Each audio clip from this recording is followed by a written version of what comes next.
And we are back. Welcome to Shark Coast Tactical Podcast, episode 36. 36 episodes. Ooh. My name is Will Mead. I'm the owner and creator. I am here with my homies. I have the new American citizen, Omar. It's not very new anymore. I mean, it's 2 weeks old. It's Good afternoon. Luke Andrews, the glue. What's up? And the amazing Dean Carroll. What's going on, guys? Dean, do you know Luke is going to get a tattoo of a bottle of glue with his face on it? Yeah. Where are you going to put it? On his leg. I don't know about the leg. He's going to put it on his leg like all the insane cloud posse people. Should get it as a teardrop. Yeah. A little glue bottle. No, yeah, exactly. Yo. Because Luke is kind of like the glue. Like, he keeps everything together. So I figured, like, we could get, like, a glue bottle and put his face on it. Or just put, like, a picture of a bear. Yeah, that's why everybody calls him Sticky. That's not why. It's because of the glue. Do people call him Sticky? No one. Who calls you Sticky? What does that mean? What is this sticky? I didn't hear. Yeah, what is that? Haven't you guys heard? No. Sticky Luke Andrews. What does that mean?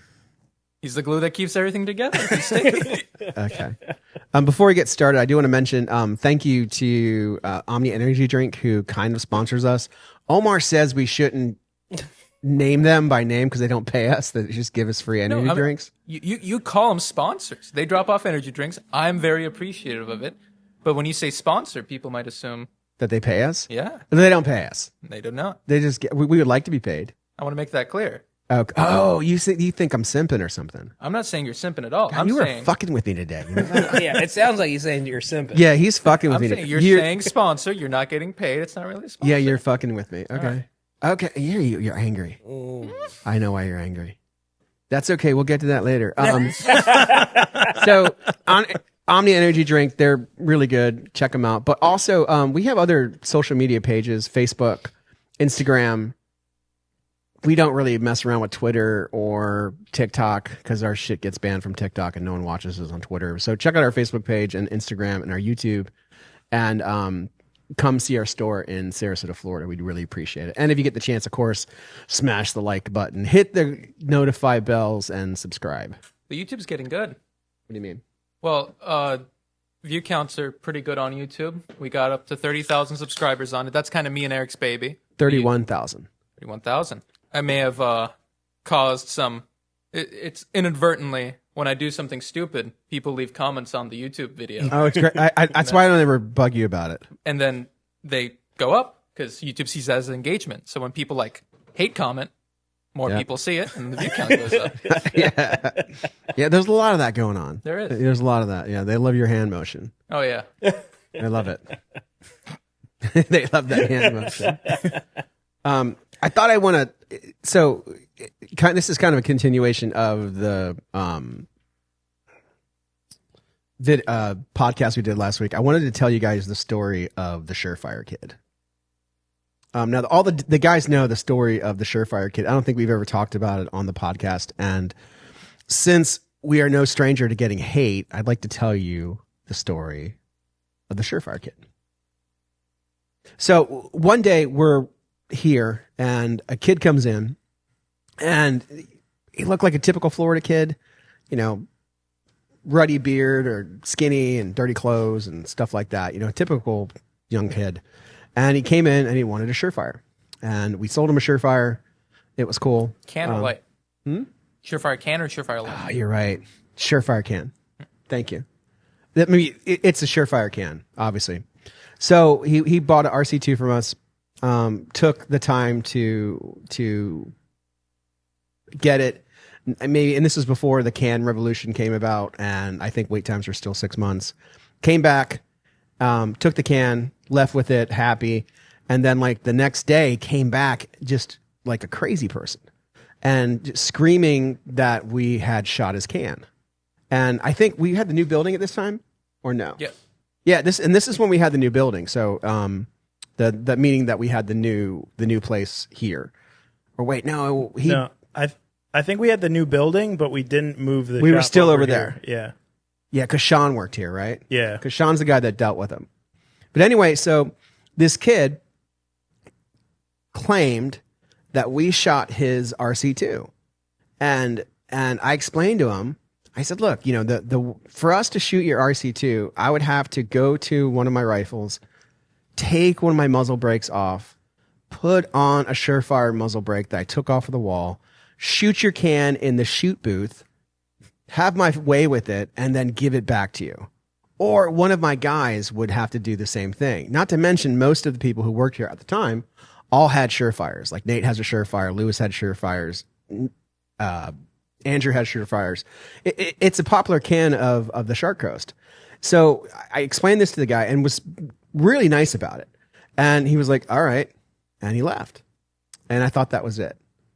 And what the guy proceeded to do was first call Surefire. And Surefire is, they're from California. So they're not perfect. Just like anybody's not perfect. And the fucking rep told him well, sometimes gun shops shoot your cans. It's pretty common. And this, of course, gave the kid the social proof that we were these big bads. And so then he went on he went on Reddit. He didn't come back to the store. He went on Reddit and fucking proceeded to just annihilate us. And then everybody else annihilated us on Reddit. And if you go to Reddit this day, if you punch in Shark Coast Tactical, we will get a ton of fucking hate. And a lot of it comes from the Surefire kid. So we were accused of shooting the kid's can. Surefire backed the kid's claim up. And then once I found out about it, because somebody sent me the Reddit post, I contacted the Surefire people and said, what the fuck are you guys doing? The Surefire people quickly realized their mistake. The vice president called the kid, told the kid, chill out, like they didn't shoot your can. But to give you an idea, like for us to shoot someone's can, it's just nonsensical. It doesn't, like, we have our own guns, and I mean, there's plenty of mine on the wall, and everybody here has a lot of guns. Like we're not, and we're not hurting for money. I don't need to shoot a Surefire. Plus, I don't really like Surefire cans. It's just not my thing. It's not my favorite brand. So it eventually kind of went away, and it became kind of a joke. And the kid actually, like the next Glockoween we had, somebody dressed up as a big cock and was the Surefire kid. And people have since, always mentioned like the big cock is the Surefire kid who accused us of shooting his cans. Eventually, same kid comes in, unbeknownst to me, and gets a job. Comes here and works for us, pretty good employee, for like months. And then I realize it's the fucking Surefire guy, because Andrew narked on him and was like, well, the Surefire guy. And me being a little older, I was like, oh, that's a Surefire. And I didn't freak out or anything. I was like, oh, all right, that's the Surefire guy. And so even after we allegedly shot his can, he ended up working here, and which proves how much hypocrisy was involved in it. But my point is, that kind of shit happens. You know what I mean? Yeah. That kind of shit happens. Too much. You know what I'm saying? Yeah. So, which will segue into the 320 debate part 2. Oh boy. Did you see the GBRS thing today? So, do you know who GBRS is? Of course. So they put a big post on their page, and then people stole it off their page, and then now it's making the rounds. But those guys love 320s. Obviously, from the video. I didn't see the video. I just know that DJ shoots 320. They had a pretty good point where they said, show me the video of a guy with a video of the guy sitting there with the holster like this and it going off. And then I got one. You got one. It's a police station. I think that's what was in the comment. There's literally a cop standing like this, and his gun in his holster goes off. His arms are crossed. Really? Yeah. Oh, God. That's not going to age well. Yeah, they said the defense that SIG gave for it is that like a lanyard loop or something found its way into the holster and then pulled it and stuff like that. They argued, of course, the trigger was pulled, but from the video it doesn't look that way. They put the GBRS guys. I don't watch their page and I don't follow them. I follow them, but I don't like watch their page and know who they are. But they do present a good point where they show like this is probably how they did it. Like the person draws they put it in their holster with their finger still to the gun and in the trigger thing, and then they try to pull it out and it engages. I want to make a point real quick. Oh, please use use our platform. Yeah, you posted a clip today from the podcast that I watched where I mentioned that the parts are made in India. Yeah. And then you come back at me and you're like, you don't know that for a fact. They don't have a fucking scientist sitting there analyzing the parts, figuring out their country of origin. You don't know that, Omar. Stick to things you know for sure. And then later on that day, Luke over here brought me a bag of SIG branded 320 internals, and it says "Made in India" big bold letters on the top there. Well, now you know. So I just want to put that out there. Oh, are they the OEM parts? The OEM parts. Oh no! On the back, it's under $6. It's only some of them. Yeah, It's only like the really small pieces, not the big stuff. But I looked at it when No, it wasn't so much. I know that there's parts that are from outside of the United States. I know that. That's proven. But what you were saying is that there's like a secret SIG scientist at the factory. When they have a problem, they take out all of the Indian parts and they stick in American parts. That's what you were saying, and I'm saying you don't know that.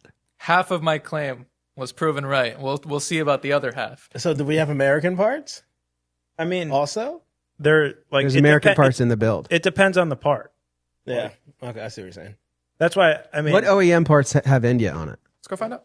the That's not. No, we don't need to go find out. Oh, there's some right over there. No, we don't need to go find out. Okay. I know like the mag release stop, which is just like a tiny piece of plastic, said India. That's the only thing I saw though, which is, come on, that's not a big deal. Well, that's the only one you saw. Yeah. Who knows how many of them are made in India? Everyone that says made in India, obviously, isn't that like a prerequisite for the government? You have to mark where your country of origin is. Mm-hmm. I'm just saying that. I'm just using the instance, and it's not like I've had a bunch of instances in my life where people accuse me of things like fucking when I was like I think 10, a fucking fire started behind my school. And You did it, didn't you, Will? I didn't fucking do it. Come on, Joe. The fire started behind Able Elementary back in the day in Bradenton, and it almost fucking engulfed what is Whitfield now. And it almost engulfed the school, and fucking everybody was like, Pancho the Mexican did it. I think I was the only Mexican who wasn't a Mexican in Bradenton at the time. And everybody was like, he did it. The fat Mexican kid from the bad part of town. Did you have anything to do with it? Fuck no. I mean, I'm Okay. not going to fuck with fire. I mean, I'm a crazy kid. I'm relatively insane, but I'm not going to fucking burn something up. You tell me you haven't dabbled in arson just a little bit? Oh, yeah, absolutely. I think every kid did. No, I didn't dabble in art. No. I mean, no, I'd never fucking like burn things and got them out. No, it wasn't like that.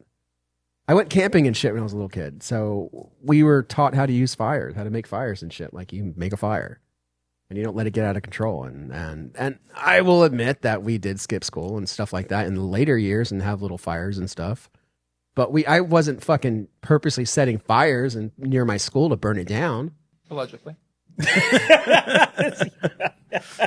It's what I'm saying though. It's typical. Like, and it's happened to you too. Like, I mean, didn't you get in massive trouble as a kid because of a prank you did? Yes. You got in massive trouble as a kid because of a prank you did, and your whole school turned against you, didn't it? Mm-hmm. Right? And you didn't mean to do anything that the school was thinking you were doing. Mm-hmm.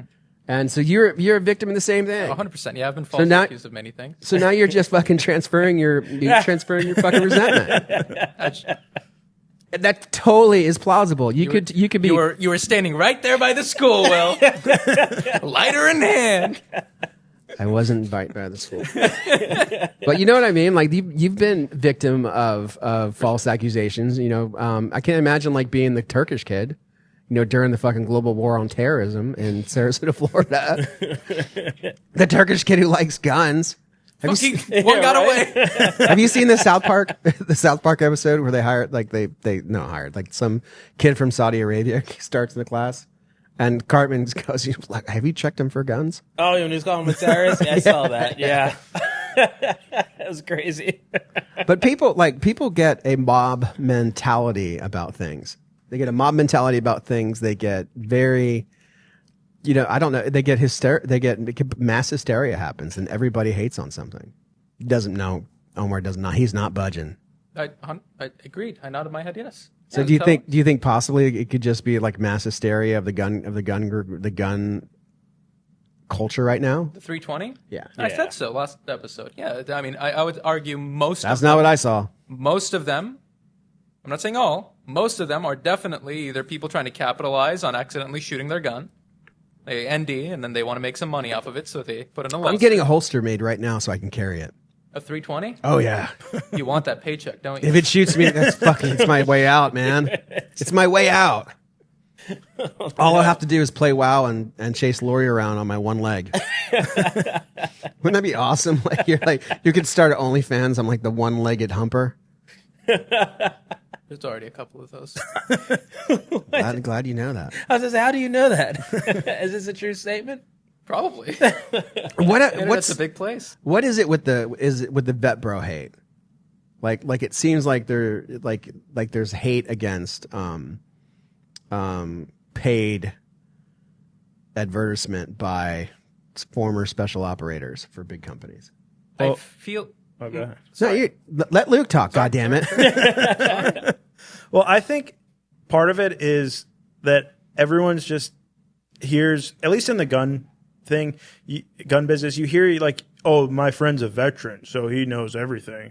So I think it's kind of like, yeah, you were in the military. It doesn't mean you know everything about guns. Like, I think I think we're talking about the trainers and stuff. yeah, but I think that just like is like a trickle down. Like it's okay. Like, yeah, you were in the military. Like, why? Like, I don't have to. You don't know everything. Like, I think that's just another aspect of that.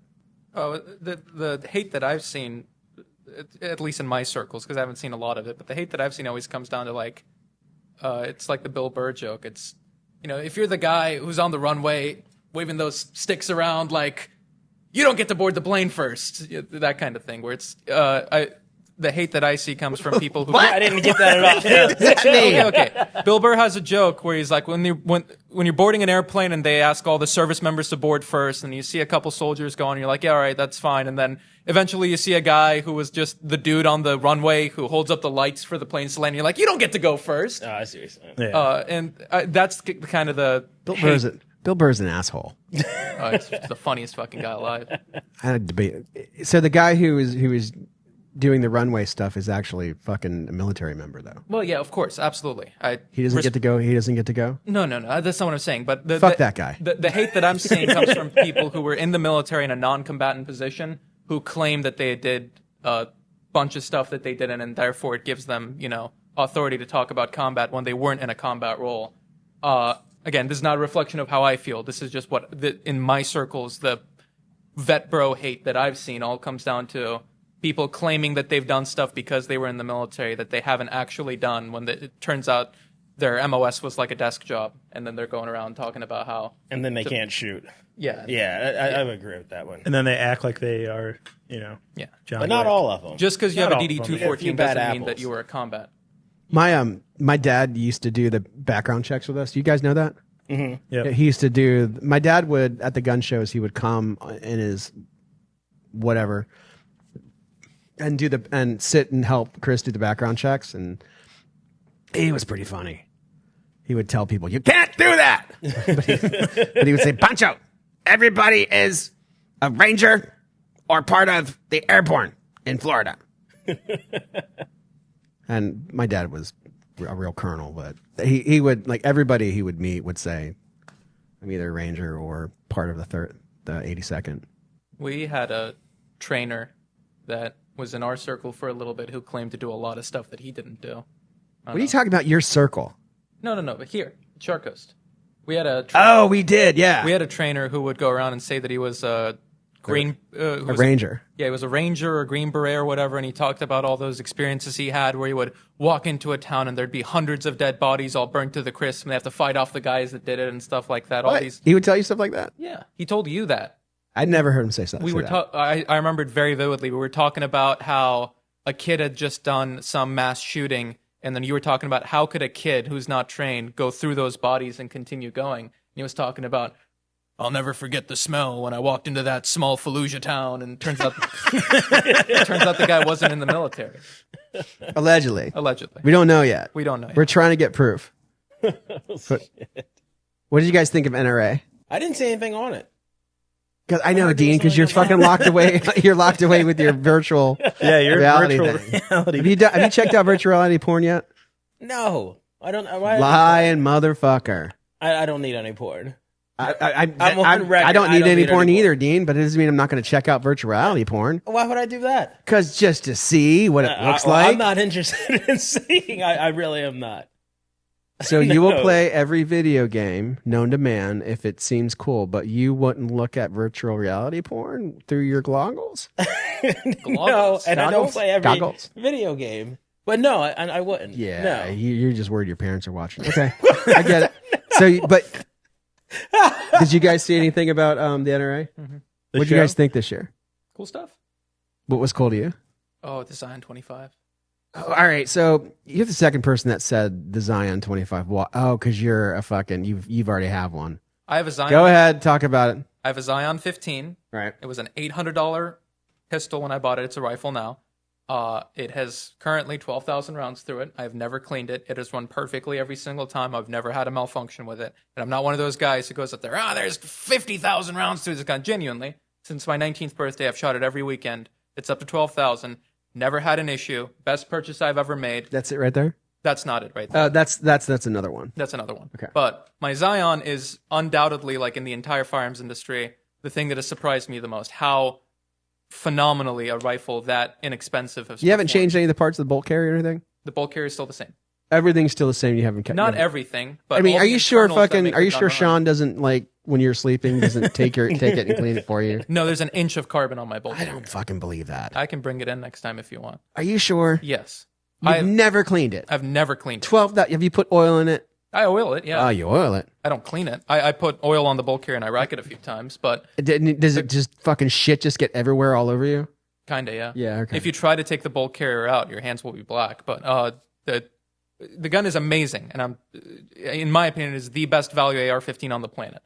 And now they made an AR-10. Agreed. They made an AR-10. It comes in a 16-inch 308, 18-inch 308, 20-inch 6.5, 22-inch 6.5, and they're doing a 12.5 308 and a 14.5 6.5 Creedmoor. I will be buying the 14.5 6.5 Creedmoor because that's so fucking cool. All right, I like that.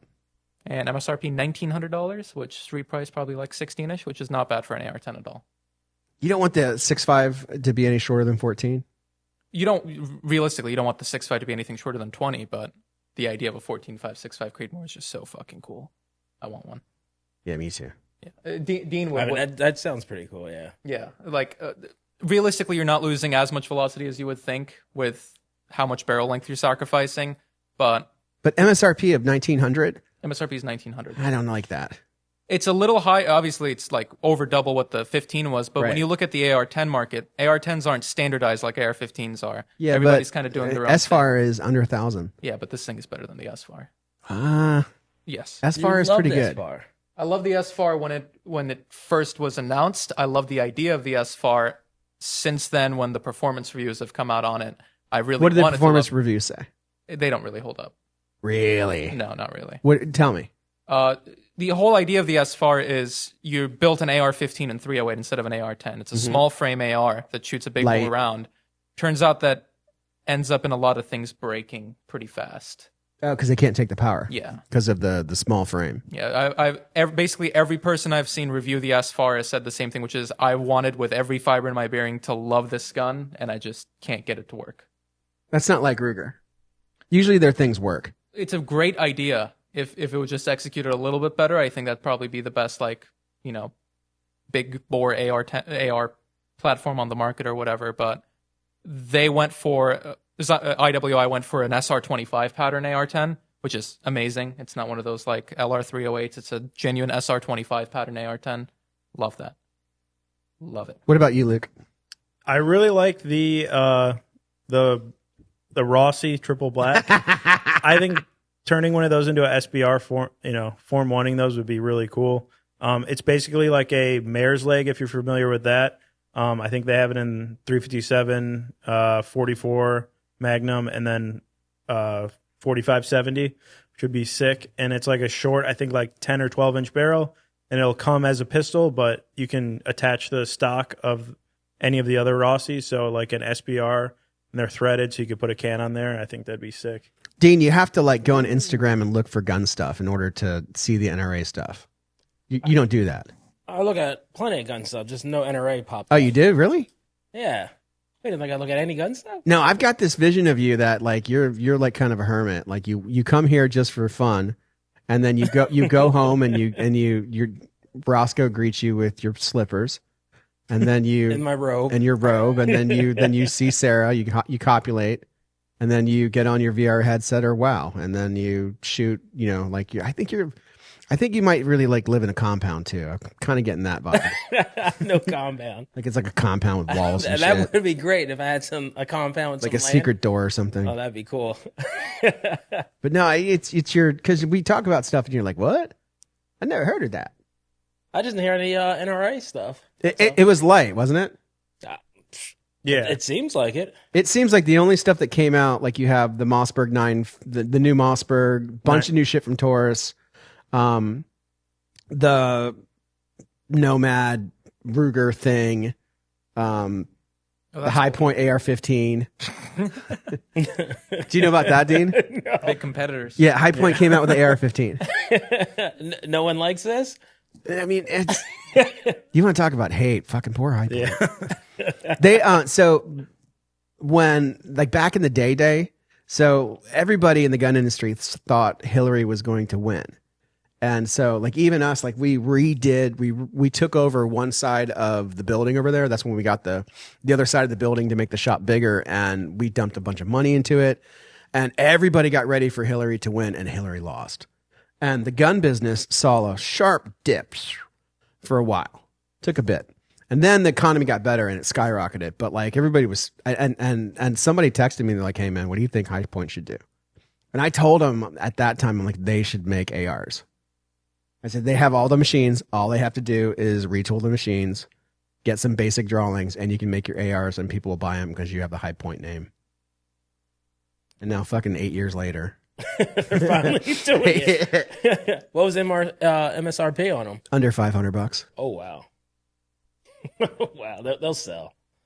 Yeah, I mean, not here, but No, not here. I'm saying they'll sell. but you would think like, why don't they just do the High Point carbine with the Glock mag? Yeah. Why do you look at me like I've shit on your grave? Why do you look at me like that? It's just how I look, man. That's not how you look. I've got resting shit on your grave face. Why? What have I done to you? We're not doing this, first thing in the morning or in the weekend. This is after a shift of work. I don't have the muscular strength to keep up the smile. So what did you like at NRA? Will? Me? Yeah. Nothing. Nothing? Oh, okay. No, I mean, I'm very like lately, like real punk rockish and anarchistic. Like I'm getting real like anti shit. Uh-oh. No, like, so, I mean, I'm like, I can't take anything from the NRA show in good context because I think the NRA show is bullshit. Like, I think it's a big load of bullshit. Like, I think that, because we've done the NRA show and the NRA doing the NRA show is a fucking racket. They treated us really poorly. I remember like we paid, like the first year we paid exorbitant amount of money. They stuck us in the very back of the room. And that was cool because we were new. And then the next year, like we did everything we could to get a better place. We got the better place. And then they notified us like a month before? Yeah. And said, you've got to be in the back of the room again. You can't be where all the it's like we got put in the back of the bus. You know what I mean? And I just said, yeah, go fuck yourself and give somebody my money back. And but I don't see like, and I'm sure I'm wrong, but I don't see any real value in the NRA. I don't see any real value because I'm a gun store owner and I've never had the NRA offer us help in the fight against the government. Mm-hmm. The NRA, I wish the NRA was what Democrats describe the NRA. Fucking A. They don't do fucking anything. Like, the real firearms rights people out there are Gun Owners of America and Firearms Policy, FPC. Firearms Policy Coalition. Those are the guys that are actually putting in work, going out and doing stuff. Hiring those are the guys warriors. you should be giving your money to and becoming members of. GOA specifically, fucking love those guys. Those are the guys that got us braces back. The NRA is just kind of like a scapegoat now, where like every single Democratic politician is the NRA, the gun lobby. It's more than a scapegoat, man. It's a big multi-death corporation, and that's like a punk rock term, like a big corporations that do nothing for humanity. You know what I mean? Like, so okay, and maybe that's a. I'm sure I'm going to get a bunch of hate for this, but whatever. Oh, shit, here we go. But I'll just get Eric to edit it out. Like some of the SIG stuff from last week. Oh, Eric, that's pretty bad. Take that out of there. They're going to fire us. But they're this big conglomerate with alleged political power who take money from individuals, which is in the millions of dollars. And what do they really do? Like, what do they really do? Like, they like what do they do for the fight against the fight for the Second Amendment? But my big thing is it's just a fucking money grab. It looks like. And when I did their show, it was just a money grab. And the thing that really irritated me at the show, everybody there wasn't there to do work. Everybody there was just getting high and drunk off of the company's dime. Like, everybody you saw in the industry was just getting fucking wasted. Nobody was releasing shit. Nobody was talking about innovation. Nobody was talking about gun rights. Nobody was talking about anything worth a shit. Everybody was just getting high and fucking eating food off of whoever's paying, which wasn't them. And as a business owner, like, I'm like, fuck, that would be my credit card that they're.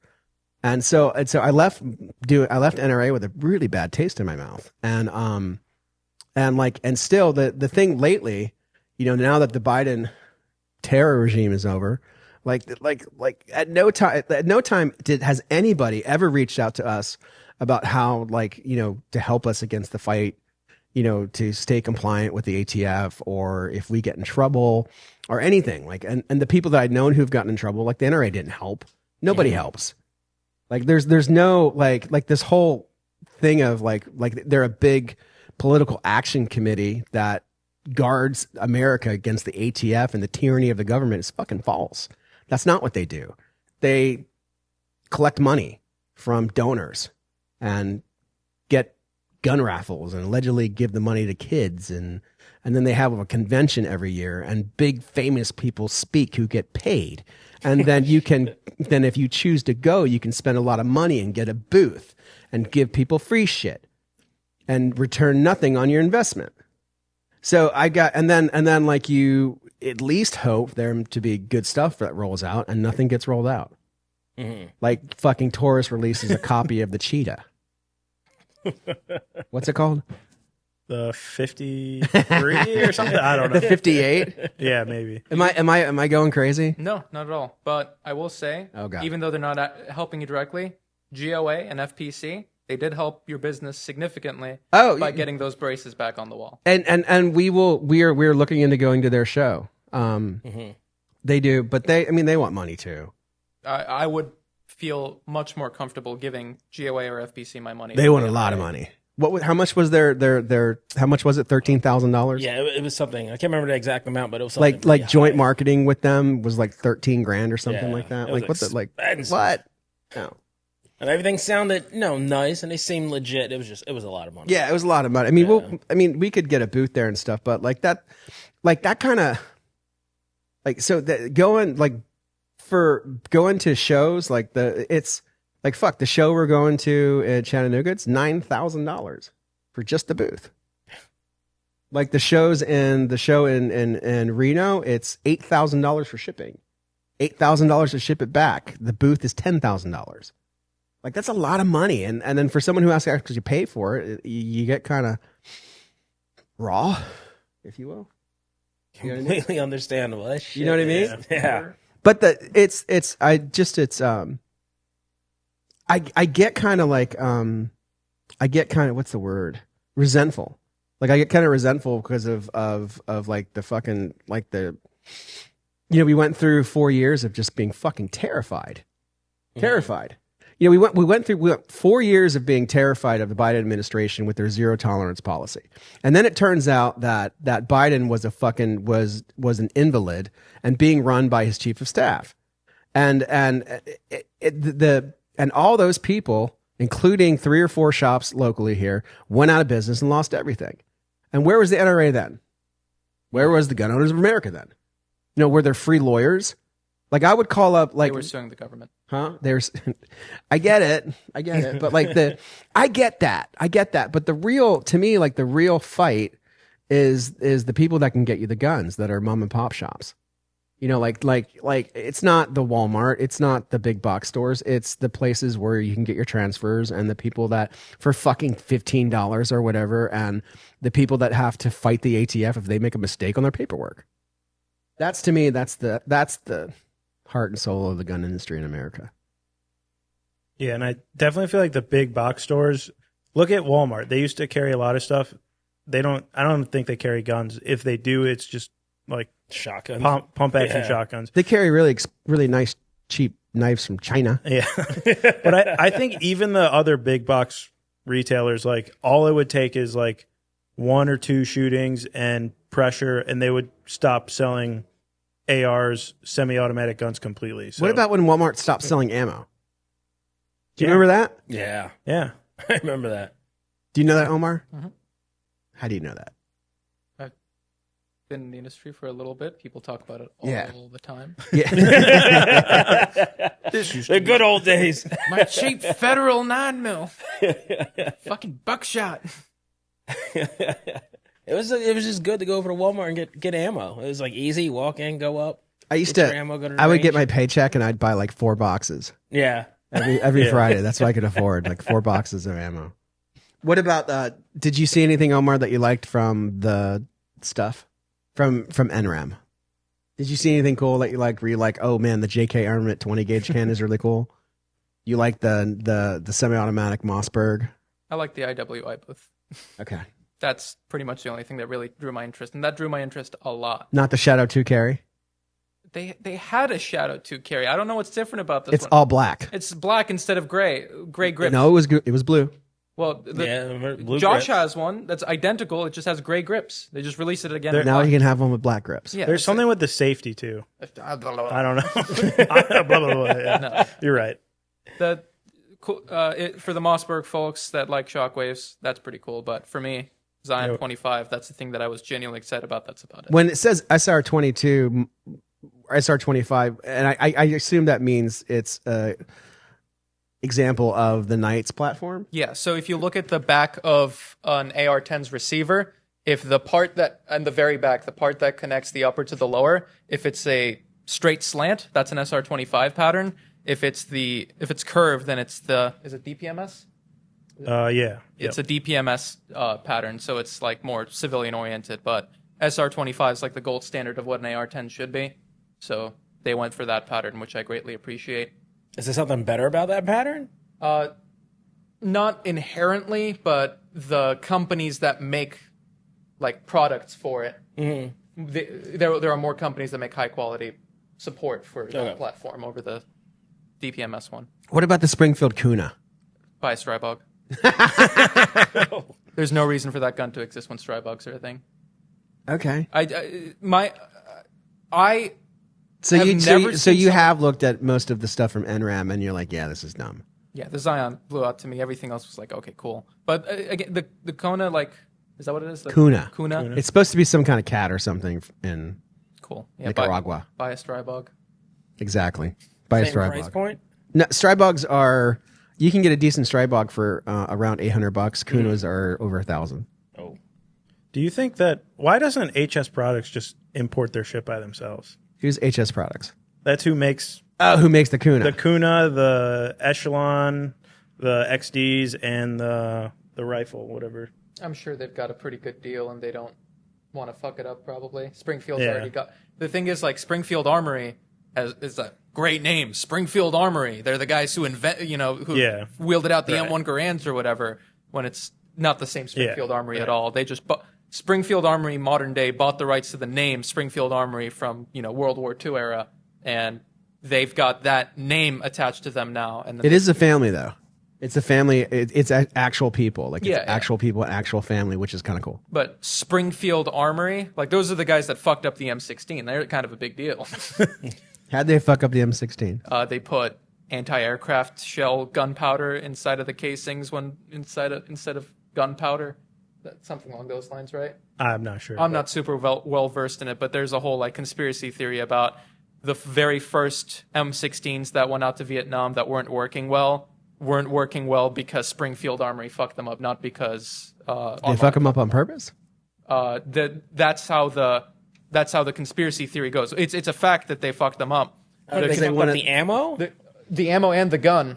Because they wanted the M14 to still be around? Yeah, because Okay. they made the M14 and they wanted that to be the new fielded rifle. So the conspiracy theory goes that they intentionally fucked up the first batch of M16s, costing American GI lives, just so that the M16 would be shoved aside and the M14 That's the would be conspiracy adopted. theory. That's the conspiracy theory. Okay.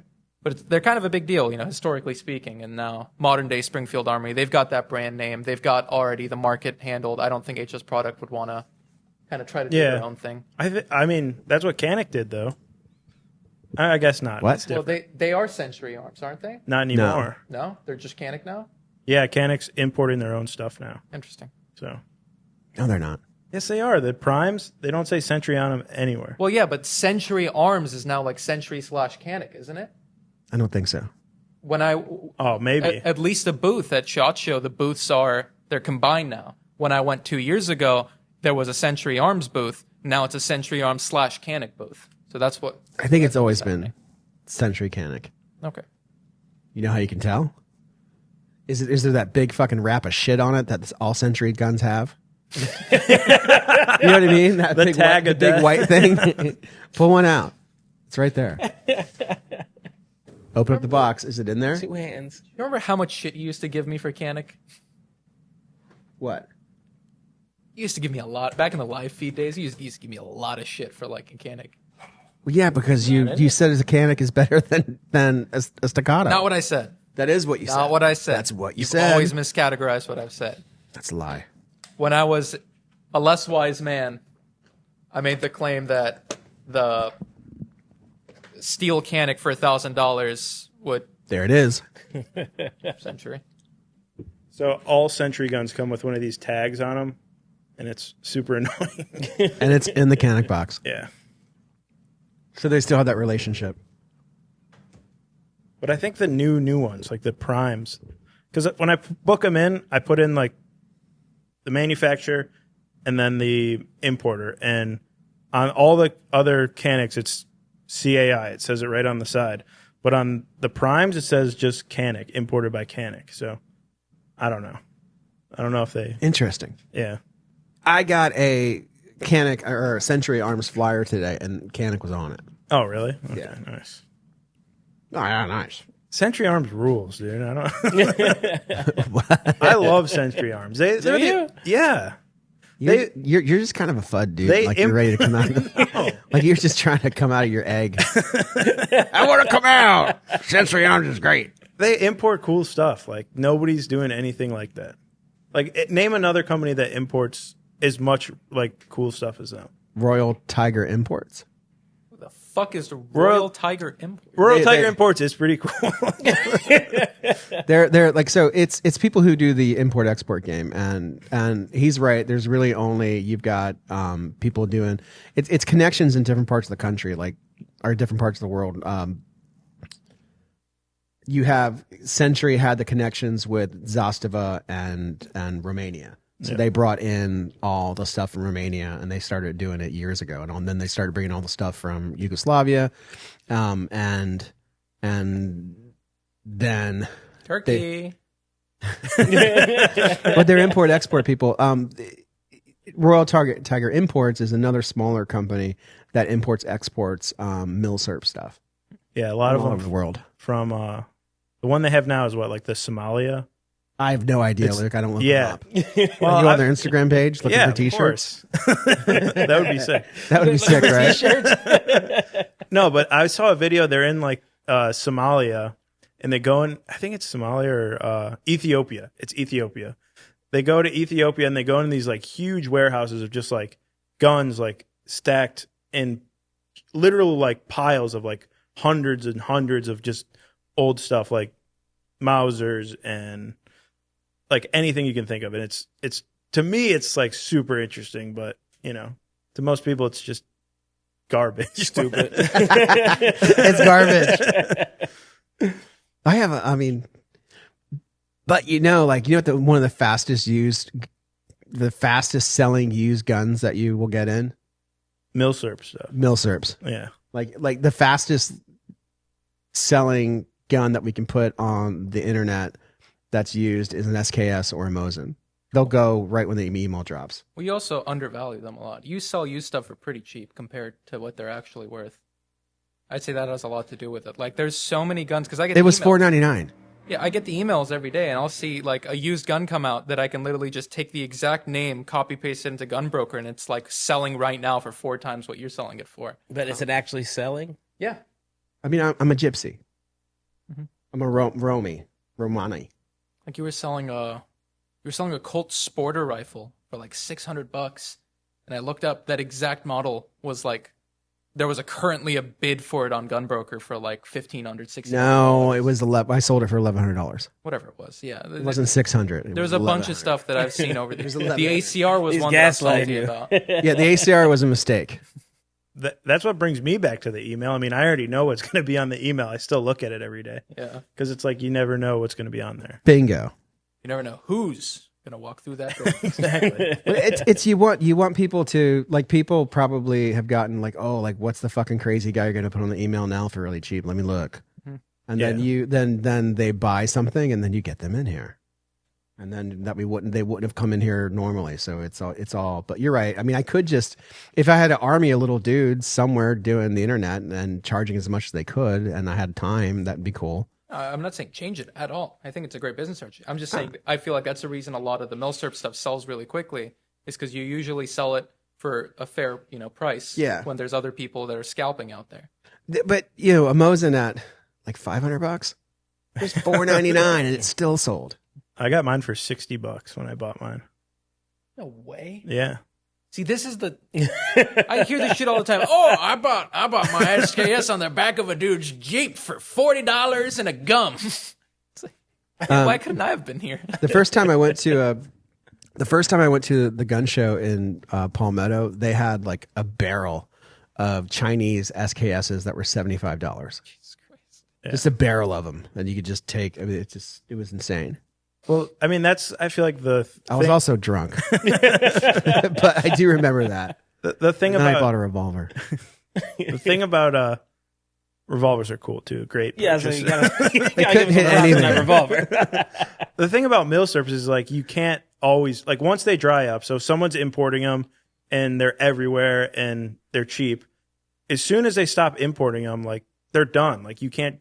No one will have have them in stores unless they're used at that point. So if it's something you collect, if it's Milsurp, it is used, right? But like not like it's imported from a distributor or you know what I'm saying? It's not like you can get more. Like a shop can order more, but once that stops and you're a collector and you need this certain Mauser that's this barrel length and this caliber, like they're hard to get. So if you that's why people, if they see something like that, they buy it right away because you never know when the next time you'll be able to buy that model again. A guy came in with a 1939 Luger, perfect condition, wanted $2,000 for it the other day. I told him to pound sand. What about the guy with the Desert Eagle on Saturday? What happened to Desert Eagle? This guy came in with a first edition auto ordnance, high polished 50 Desert Eagle with the Trump design. Mm-hmm. Do you remember Davidson's came out with it a couple years ago? And he wanted $14,000.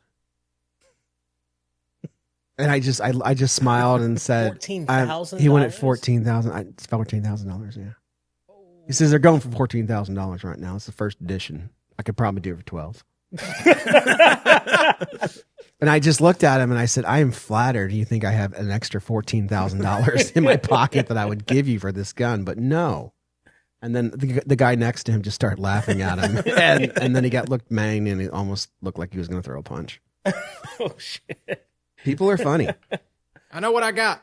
Sonny. $14,000. $14,000 for a 1911 with the Trump on it. Did it have a switch? You know, no, Yeah. I mean, an eagle. Is it transferable? Like, No. What's up with FRTs? Like how are like force reset triggers? Like what is there's like a new resurgence of them? How? The ATF case against them basically got overturned When? recently. So there was Franklin Armory who made the first ones, and then of course they got fucked by the ATF, just absolutely by the ATF. Who did? Franklin Armory? Franklin Armory. The ATF was like, you just sold machine guns to people, so they fucked with them heavy, and then they started going after everybody that purchased one. They like asked, they started going house to house, and being like, "Hey, we noticed that you ordered online an FRT trigger. Can we have that?" And like all that, and they were going like seizing them all because they classified them as machine guns. And then court case went all the way up, and eventually it got settled that no, per the definition of the National Firearms Act, it is not a machine gun. If you want to make it a machine gun, you have to change the definition of the National Firearms Act. So as soon as they got the go for it, a bunch of other companies started making their own. Now the Delta Team Tactical makes a 3-position, which is the best one. And then there's another company that's super popular that makes a crossbolt version. the super safety. Super Safety, that's what it is. So aren't these still banned on a state level though? Florida, they're Florida, banned. yeah. Most other places, they're totally fine to own. Oh wow. So the way they work is they force your trigger to reset back into your finger. So if you just hold your finger where it is pretty much, as the gun fires, it resets back into your finger. So you're shooting semi-auto very fast with not a lot of effort. It's like just a better bump stock basically. And with the 3-position, with the Delta Team Tactical one, it's literally like virtually indistinguishable from just having a machine gun.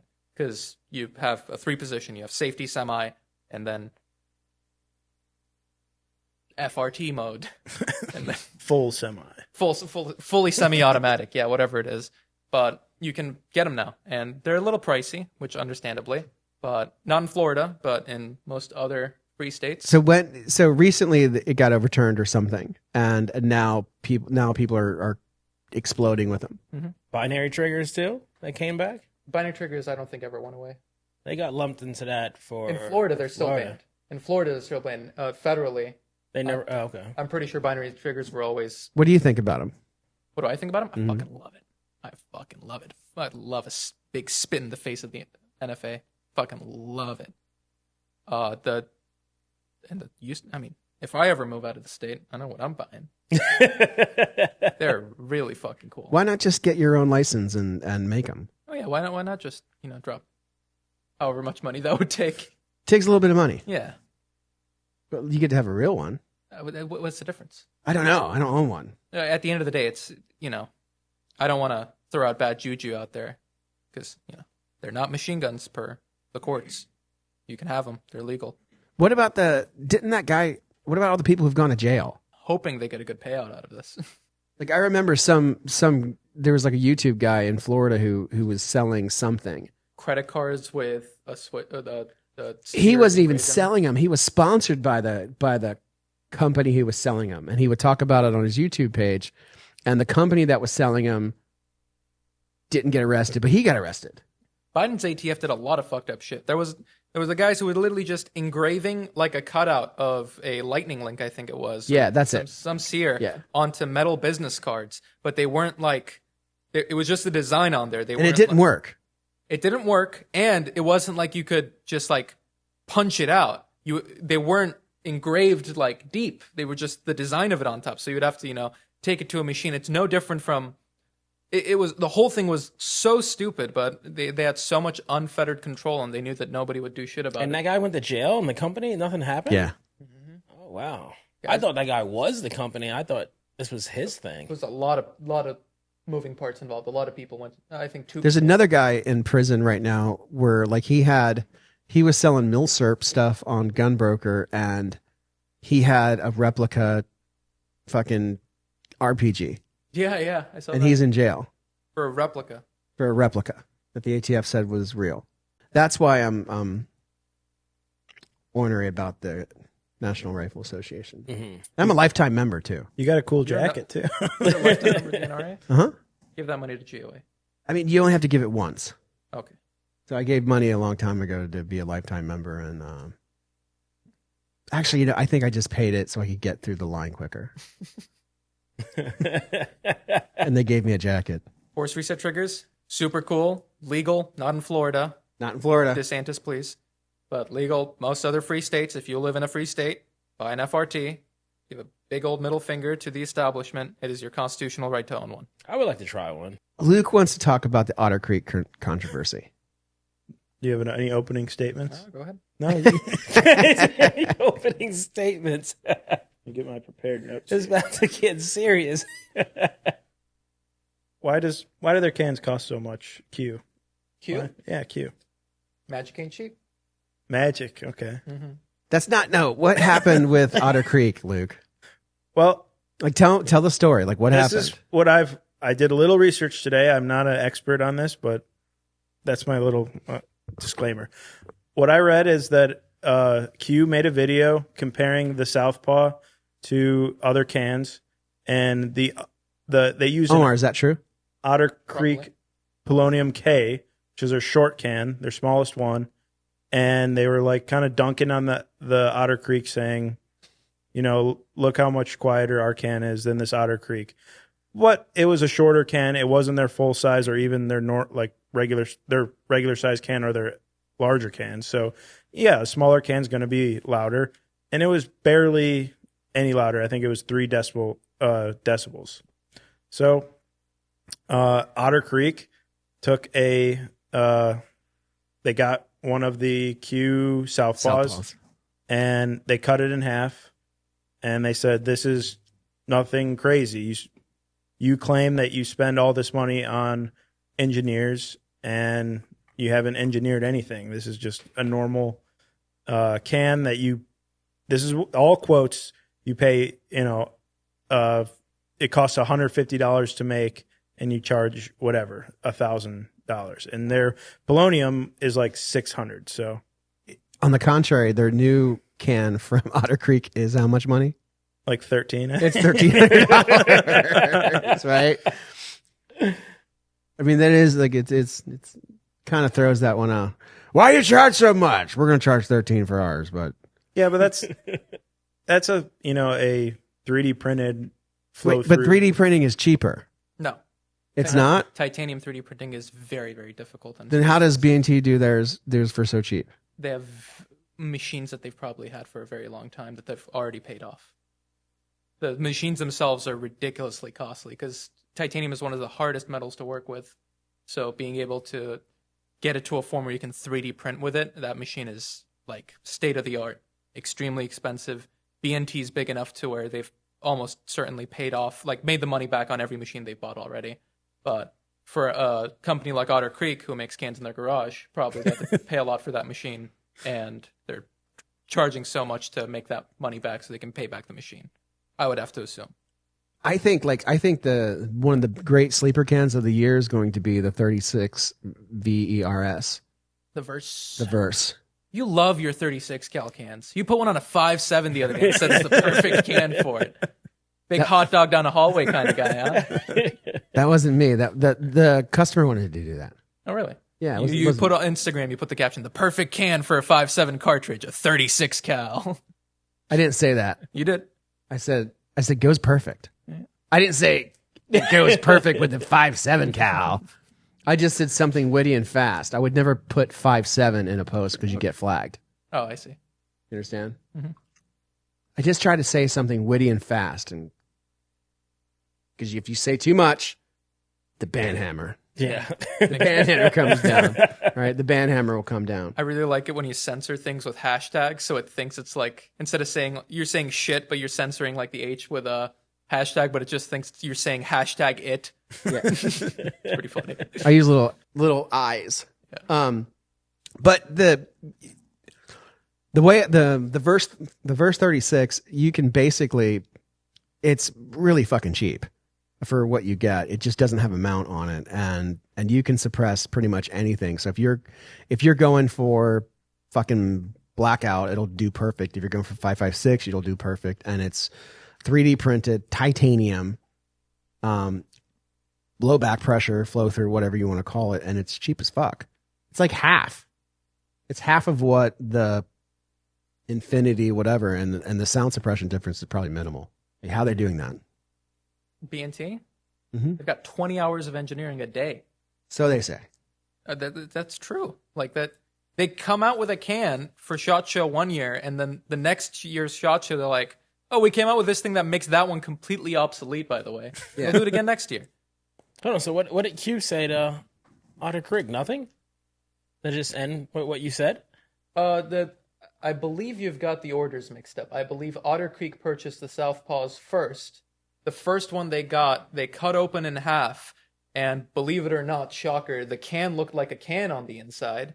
So they made this whole hate post like, all this talk about engineering and it just looks like a silencer. Why doesn't it look not like a silencer? And they were super pissed off about it. And then Q's response to it was basically like, we'll buy an Otter Creek. We'll see what the numbers say. And then they made that video where they compare the Southpaw to a bunch of different cans. And then Otter Creek took their second Southpaw that they ordered.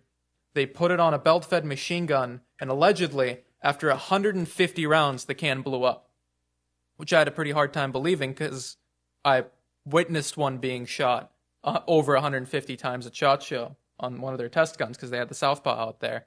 But their claim is the Southpaw blows up after 150 rounds, just like fucking all the welds blow up and all that.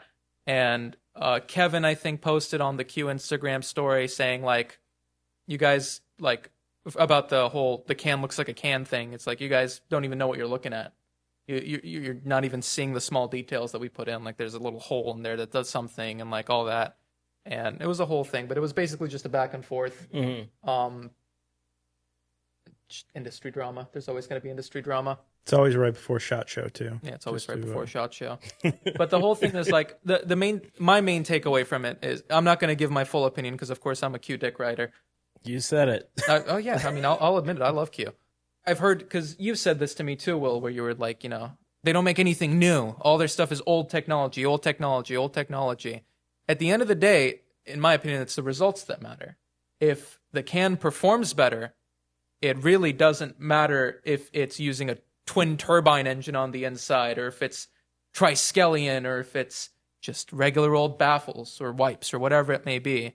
I feel like people focus too much on, oh, Q hasn't come up with anything new. They're just redoing the same thing that they've been doing. Well, yeah, 'cause it's perfect. It just can't improve on perfection. Whatever.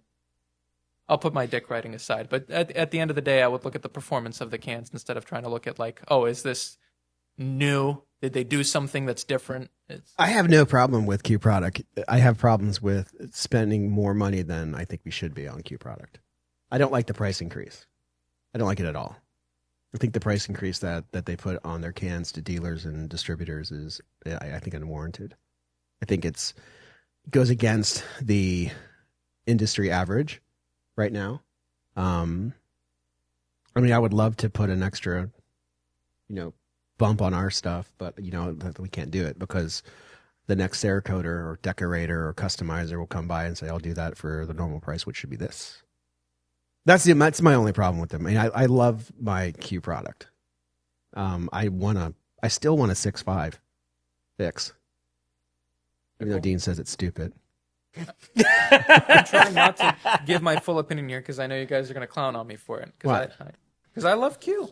I love it's easy to love somebody who gives you free stuff. I love them way before they sent me that. But it's hard to. I bought 4 of their cans before they knew who I was. And I had their cans before I haven't gotten anything for free. Yes, I haven't. Yeah, I got an upper. I did. I got an upper. But no, I mean, my as you kindly put it, my honey badger how do you say it? Amalgamation. Isn't that the fucking name of a bad guy in WoW? Amalgamation. Probably. I don't play WoW. The amalgamation. Yeah, I call it amalgamation because it's just like a mix of every part from every manufacturer. No. It's just a full auto lower with a Q upper. But it's my best shooting AR-15 that I have. I love it to death, and I shoot it every weekend. I think it's great. But it's so soft. It shoots so soft, so nice. But my my gripe with Q right now is just the cost increase. Like the cost increase with their product, I think is just it hurts. Like it hurts. Like it's. I think the difference is you look at things purely as for you and your world, and I look at things with the responsibility of having to take care of 60 different people and their families. So when things like that, when things like economically affect us, it brings strain to me because I have to take this and work harder to provide for you guys, if that makes sense. Unless you can be in my shoes, it's just you don't understand the perspective of it. Nobody does, unless they can be like, So that's my only gripe. I mean, I'll take the argument like, well, okay, where's their new stuff? I'm sure they'll come out with new stuff. I'm sure we shot 2 different cans. We shot the Diamondback. What was it called? Had snake names. Oh, the Q cans? Yeah. Well, they've got the Southpaw, which is the 5.56 one. They've got the Lefty, which is the flow. The Lefty, yep. The 5.5 Lefty flow through 5.56. They've got the Speakeasy, and they basically made steel cans of the Thunder Chicken and Trash Panda. Yeah, so those will come out, and those will I'm sure will do well and be good, but still, I think the industry is going towards less expensive cans for more. I think that's going to be the theme in the next year. I think that would be so nice. I think like what B&T did, like B&T went back to B&T and Huxwork went back to the drawing board, it seems, or was part of their plan to bring less expensive cans that can do stuff. And for someone who runs a gun shop and owns one, that makes my life a lot easier. And as a gun enthusiast too, I want to shoot cool stuff, but they did it. Huxwork did it. Huxwork made the 36. They made the 9 and whatever else they have cooking up, and they have it to where it's a lot more affordable, and it's still a good can. B&T did the same thing. B&T came out with the 36. It came out with the full size 5.56, the smaller 5.56. It came out with the 9, and all of them are affordable, 3D printed titanium cans that we'll be able to make money and feed our children with, and pay my employees. So it's going against what I see. I see the industry, that's what it's doing. I see the industry shrinking their margins on the cans. I don't think the cans are costing more. I think that I don't know that side of the business. But I do know if I see one person do it, 2 person do it, 3 people do it, then it's possible to be done. And I think it's going to be a trend in the next year. Like, okay, for instance, how do you fucking beat every Tom, Dick, and Harry making cans right now? You come out with something good, if not almost as good, decent quality, cheaper. Yeah, cheaper. Can I offer a different perspective? One more. I know one of the biggest companies in the game is coming out with allegedly good cans for sub $500, sub $600. Sure. This year. Go ahead. I feel like you are trying to... Q is a very weird company. They're not like everybody else, and it goes back to the owner, Kevin, with the whole thing of they are not trying to appeal to the industry. They're not trying to make the next best-selling thing. They make what they believe in, and people buy it. Their whole thing. It's on their front page. We think we're cool. They make what they think is cool, and people buy it. And if they don't, they don't. The biggest thing that I can think of is, Kevin has said, tonight, I could release a 9mm honey badger and make millions of dollars. More money than most people will ever see in their lives like that. But we're not complaining about their honey badger. Well, okay. We're complaining about the cost of the cans. The philosophy goes to everything, though. He has said many times, I could make so many products that I know for a fact would sell and make me a shit ton of money, but I won't, because I only want to release stuff that doesn't exist. I want to release something that has a reason to exist. Everybody and their mother makes a 9mm PCC. My 9mm honey badger won't do anything differently. It'll just be a 9mm honey badger. I could release it tonight. I have a working prototype right there. I'd make millions of dollars. I don't do it because I only release what I think doesn't already exist in the industry and something that has an actual like impact on it. Q isn't trying to make their cans cheaper and more affordable and more widely, to appeal to everybody and try to take customers away from BNT or Huxworks. Q makes what they think is cool, and people buy it. And I'll ask you, if you were in their situation where you're making a product and it is selling so much that you cannot keep up with the demand, what would you do? We have stacks of Q cans that don't sell. But Q, the company, they cannot keep up with, they're out of stock on stuff all the time. They can't keep up with the demand. Their stuff is selling out all the time. They chose to increase their prices. What would you as a business owner do if you were selling so much stuff that you cannot keep the shelves, like your own product? I would become more efficient.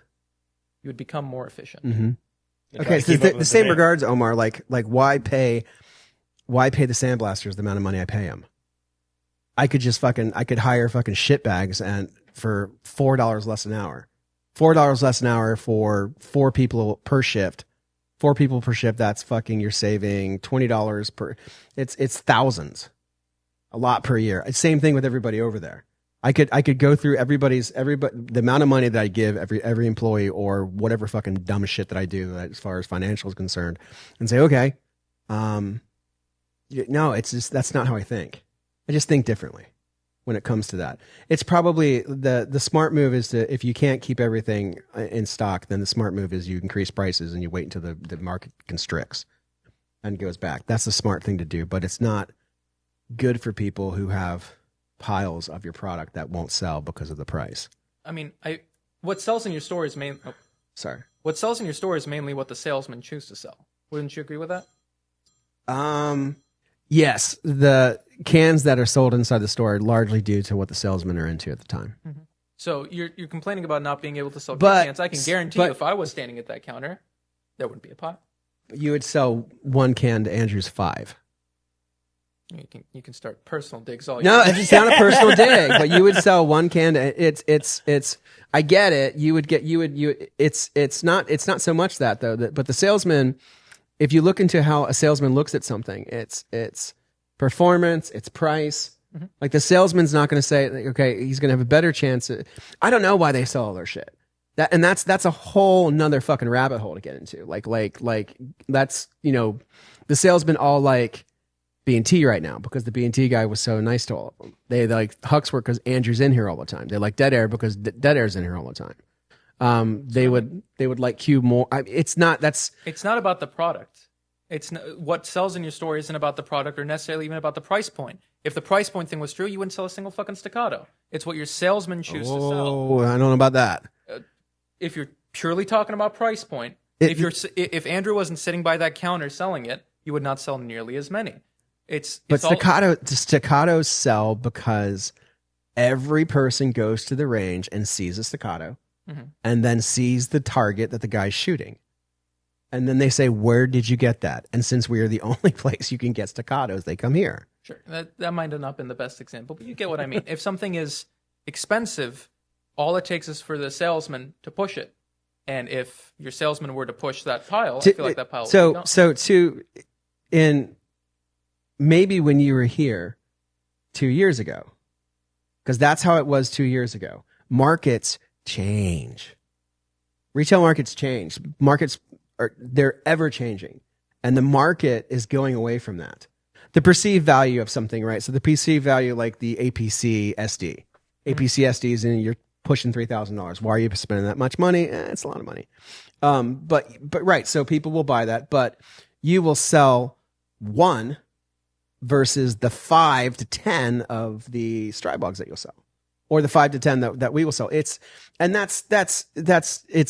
a, I mean, I dig it if that's the philosophy of Q, that they want, that they don't care, that they're not making. I mean, that's like Black Flag. Like Black Flag said, I don't care if you like our music. Henry Rollins and Greg Ginn were like, we don't care if you like our music. We're going to play what we want to play and how we want to play it. And if you want to come to our shows, you can. And they crashed and burned. Perfect example, shirt you're wearing. Finance and Maneuver. You don't think they'd make more money if they just made all their shirts always available? They don't. They do them in drops. Same thing as Q with their like fix SDs, for example. They make runs and they're limited. They could make a fuck ton more money if they just had them available always, but they don't. Not every company is after taking over the entire market and trying to provide as much value as possible so that every single possible buyer comes and buys from them instead. Do you guys see what I'm talking about? Yeah. Because all I see is silent Eric over there looking at me like a cocksucker, right? And then Omar just fucking, I'm saying, like, I'm pouring my heart out, and Omar's like, well, no, it really is this. I'm just making my case, man. Yeah. Well, I agree with what you're saying is that they don't care if you like their products or not, but I think there is an arrogance to them that they think that their products are the best. Mm-hmm. And 100% agree with that. I just don't know if they are. That's all I'll say is that I think if someone says, hey, like me, I love my Tech 9. It's so cool. I don't care if you like Tech 9s. I'm not gonna go around and say My Tech 9. the Tech 9 is the best PCC you can buy. You know what I'm saying? I don't know. I just feel like that's where people have an issue with Q, is that Q thinks that they have by far the best stuff, and Their shit don't stink. Yeah. They raise prices. 100%. right. I'm not denying that at all. They are very, I don't know, a nice way to say it. They think they're the best. They think their shit doesn't stink. And it's kind of part of the brand that they're like that. I guess you're right. That's what all of their advertising is. That's what all of their social media is. It's just, we're the fucking best. We think we're cool. That's what it says. When you go onto their website, the homepage, it says, we think we are cool. Here's some of the cool shit we make. That's the brand. And you don't have to like the brand, but I'm not even trying to defend them raising their prices. I'm trying to kind of speak to your business minded side, because you're coming at it as like, oh, as a person who has to feed 60 people, for sure. If you were at a position where you cannot increase efficiency and you cannot keep up with the product, I feel like there aren't that many things you can do. Well, case in point. So I could right now. We have four major companies who vie for our business. One company pays more than all the other companies do, right? And it's our newest client. Our newest client pays more than the other companies do. Pays more, pays faster, easy as fuck to deal with them. So I could go to each one of the other companies. Look, you need to pay me as much as they do and as fast as they do, or we're not going to do business anymore. Or I could just say, you know what? This is the price now. This is the price now. This is what we're doing. This is it. There you go. Mm-hmm. And furthermore, you've got to give that price to your dealers, because it goes to the dealers, and you got to make them sell it at that price. Because remember, there's different, like it's not only me, but I don't do that. I know. Like I would like for you to do that. I don't go to like our longest client is our cheapest client. Like they pay less versus the other people, and the other people are bigger. The other people are bigger. They have more money, and they want, not all of them, but most of them. And we don't do that. You know, that's not who we are as people. Maybe we should be. I'm ordering the book. I'm ordering Machiavelli, The Prince. I'm ordering that book, and I'm going to live by it. I'll tell you. Do you know Machiavellian? Yes. Oh, you do? Yeah. I tell you, I'd have less boxes to ship. I would be all for you going and telling those guys, this is what we're charging now. Because at the end of the day, yeah, but does it matter if you? This is a genuine question. Does it matter if you sell 10 things for $1 versus one thing for $10? It matters if you can feed your 60 people. For sure. But we're already at a point where we're way over capacity. Like our building was too big. It was too small when we first moved into it, and we've only grown since then. We've had to go and commandeer other buildings just to store our shit. We've got so much in the queue to do, and it's great. It is business for as long as the eye can see. There's no fucking light at the end of the tunnel. There's just business. It's great. It's awesome. What impact would it have on you feeding your family or paying for your employees if instead of having 10,000 things to do that we get paid $20 a thing for versus 5,000 things to do where we get paid $40. Because people would stop buying it. That's why. Because people would stop buying it. There is a thing called you price yourself out of the market. So if I said let's do that and charge the person who has all the money and the big credit cards and the people who pay us fast, because we could probably get it past them because they don't know no better because they got so much money, right? And then it'll come to a screeching halt. And then those 60 people will turn into 30 people. I have to, since I don't have Q money or whatever money or the money that I should have, since I don't have that extra, like I can't, I have to think about that because it can come to a screeching halt at any time. The minute I lose humility, it can come to a screeching halt, and that screeching halt means people lose their jobs. And I can't have that because that means it means something to me to employ people. It's giving back to the world. You know what I mean? It's a solid fucking answer. Yeah. Hell yeah. When I was a kid, all my friends had jobs at the bong company. The bong company? Yeah, there was a bong company here in Sarasota, Florida. It was a company called Chills. And all the skateboarders and all the punk rockers, after they graduated or got kicked out of high school, they all went and worked for Chills. And it was named after a guy named Chris Hill.